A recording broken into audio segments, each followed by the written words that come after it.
शेतकरी आंदोलनावर बच्चूभाऊ कडूनचे अमरावतीमध्ये अन्नत्याग आंदोलन चालू आहे, त्याच्या संदर्भात आपण काय सांगाल? सरकार काय निर्णय घेईल नाही? मी स्वतः बच्चूभाऊ कडूनच्या अन्नत्याग आंदोलनाला भेट देऊन आलो आणि क्रांतिकारी शेतकरी संघटनेच्या वतीनं पाठिंबा डिक्लेअर करून आलेलो आहे। आणि शेतकऱ्यांच्या प्रश्नावर कुणी भांडत असेल तर त्याच्या पाठीशी उभं राहणं हे आमचं कर्तव्य आहे। शेवटी आमच्यासाठी प्रश्न महत्त्वाचे आहेत। आज गेल्या महिनाभरापासून मी स्वतः महाराष्ट्राचा दौरा करतोय। तब्बल 20 जिल्ह्यांचा दौरा करून मी आज भोकरदनमध्ये आलेलो आहे। आज या परिसरामध्ये मी शेतकऱ्यांच्या भेटीगाठी घेतोय। आम्ही ठिकठिकाणी मेळावे घेऊन शेतकऱ्यांना उद्युक्त करतोय लढण्यासाठी, भांडण्यासाठी। आणि एखादी लढाई मोठी लढायची असेल तर सैन्याची मानसिकता तयार करावी लागते, किंबहुना युद्धासाठी सैन्य तयार करावं लागतं। तर हे सैन्य तयार करण्याचं काम सुरू आहे।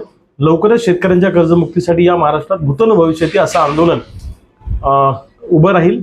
आणि महाराष्ट्रातल्या शेतकऱ्यांना माझी विनंती आहे की शेतकऱ्यांना एकजूट व्हा आपल्या हक्कासाठी।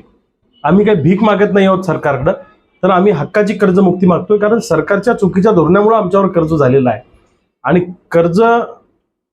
आमच्यावर कर्ज झालं हे तुमच्या धोरणाचा परिणाम आहे। त्यामुळे आम्हाला कर्जमुक्त करणं ही सरकारची जबाबदारी आहे। 6.5 लाख कोटीचं कर्ज उद्योगपतींचं जर केंद्र सरकार राईट ऑफ करू शकतं तर शेतकऱ्यांचा उद्योग तोट्यात गेला, मग आमचं कर्ज सरकार माफ का करू शकत नाही, हा सरकारला आमचा प्रश्न आहे।